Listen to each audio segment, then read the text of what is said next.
আসসালামু আলাইকুম। আশা করছি সবাই ভালো আছেন। আলহামদুলিল্লাহ আমরা বেশ ভালো আছি। তো চলে আসলাম নতুন আরও একটি ভিডিও নিয়ে। আশা করছি শুরু থেকে শেষ পর্যন্ত দেখবেন, ভালো লাগবে। ভিডিওর শুরুতে কখনোই ভালো করে ভিডিও করতে পারি না, পরে আস্তে আস্তে ভিডিওটা একটু সুন্দর হয়। তো সবাই কাছ থেকে লাইক, কমেন্ট, শেয়ার চেয়ে নিলাম, আর সেই সাথে সাবস্ক্রাইব করে আমার পাশে থাকবেন আশা করছি। তো ছোটো ছেলের রুম থেকে আজকে ভিডিওটি স্টার্ট করেছি। দেখতেই পাচ্ছেন একটা খাট তো এনেছি, আরও ভিডিওতে দেখিয়েছি। তো ছেলে একটু রাগ করেছে, কারণ ছেলের রুমে যখন খাট আনলাম, তো ছেলে হলো রাতের বেলা অনলাইনে পড়ায়, তো সে কারণে জায়গাটা কভার হয়ে গেছে, পড়াইতে অসুবিধা। এখানে দেখতে পাচ্ছেন অন্যান্য ভিডিওতে যে সোফা ছিল, তো সে কারণে আমার সোফাটা আসলে বের করে ফেলতে হয়েছে।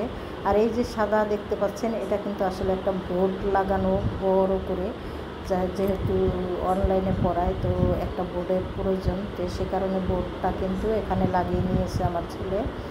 আর এখানে যে সোফাগুলি ছিল, সেই সব সোফা থাকলে ছেলে হলো পড়াইতে অসুবিধা, সে কারণে সোফা আমি হলো বের করে অন্যখানে রেখেছি।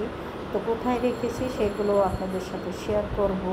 আর ওইখানে একটা সোফা দিয়েছি যাতে করে ছেলে একটু আরামায়েশ করে বসতে পারে, বা একজন লোক আসলে বসতে পারে। তো এই তো দেখতে পাচ্ছেন, শুরুতে দেখিয়ে দিলাম ডাইনিং টেবিল। তো ডাইনিংয়ে কিন্তু এখন আমি সোফাগুলো নিয়ে আসছি, কারণ এখানে যেহেতু আমার টিভি থাকে, তো ভাবলাম যে সোফাগুলির ডাইনিংয়েই নিয়ে আসি। তো ডাইনিং রুমে আমি কিন্তু সোফাগুলো রেখেছি দুই সাইডে। তো দেখতে কেমন হলো জানি না, কতটুকু হয়েছে। এটাই দেখতেই পাচ্ছেন, এখানে কিন্তু টিভি, আর এই যে হলো সোফা, আর আরেকটা সোফা হলো এই সাইডে রাখা, মানে টিভির সরাসরি একবারে সামনাসামনি। আর এখানে এই তো এখানে দেখতে পাচ্ছেন যে নিচে একটা মাদুর পাতা আছে। এটা হলো সবসময় সোফার উপরে বসে বসে টিভি দেখতে ভালো লাগে না, সে কারণে নিচে একটা মাদুর বিছিয়ে রাখি। আমি হলো নিচে বসে অনেক সময় টিভি দেখি, অনেকের ভিডিও দেখি। তো সে কারণে আমি কিন্তু এখানে মাদুরটা মানে আসরের পরে বিছিয়ে রাখি, আর রাত 10টা-11টা পর্যন্ত বিছানো থাকে, তারপরে আবার তুলে দিই। আর সারাদিন এখানে বিছানা থাকে না। যাই হোক, এই ফ্যানটা কিন্তু এখানেই ছিল, এখানেই রেখে দিয়েছি। বিশেষ অত বেশি রাখার মতো জায়গা নেই, তো ছেলেদের রুমে গাদাগাদি করে দিলে ওরা অত ভালো, মানে ওদের অত ভালো লাগে না, সে কারণে এখানেই রেখে দিয়েছি। আর আরেকটা সোফা আমি হলো আমার বেডরুমের ভিতরে রেখে নিয়ে গেছি, ওখানেই রেখে দিয়েছি। তো তারপরে হলো দেখেন, বেশ দুপুরে খাবার খেতে আসার সময় কিছু শুটকি নিয়ে এসেছিলো ভর্তা করে খাওয়ার জন্য। তো এখানে কাসকি শুটকি আছে, আর হলো চিংড়ি শুটকি। তো এই শুটকিগুলি ভর্তা করলে আমাদের বাসার আমরা সবাই অনেক পছন্দ করি, আর বিশেষ করে আমার হাজব্যান্ড, মানে আমার সাহেব হলো অনেক পছন্দ করে। তো উনি যখনই এগুলো সামনে পড়ে তো নিয়ে আসে। আর বাতাসের প্যাকেটটা একটু বন্ধ হয়ে যাচ্ছিল, তো সেই কারণে আমি আবার একটু সরিয়ে দিলাম যাতে করে শুটকিগুলো দেখা যায়। আর এগুলো আমি যখন ভর্তা করি আপনাদের সাথে শেয়ার করব। আর যেহেতু শুটকি এনেছে, আগামীকালকে ইনশাল্লাহ আমি হলো শুটকিগুলো ভর্তা করে দেব। এই তো আমি রান্নাবান্না করতে চলে এসেছি।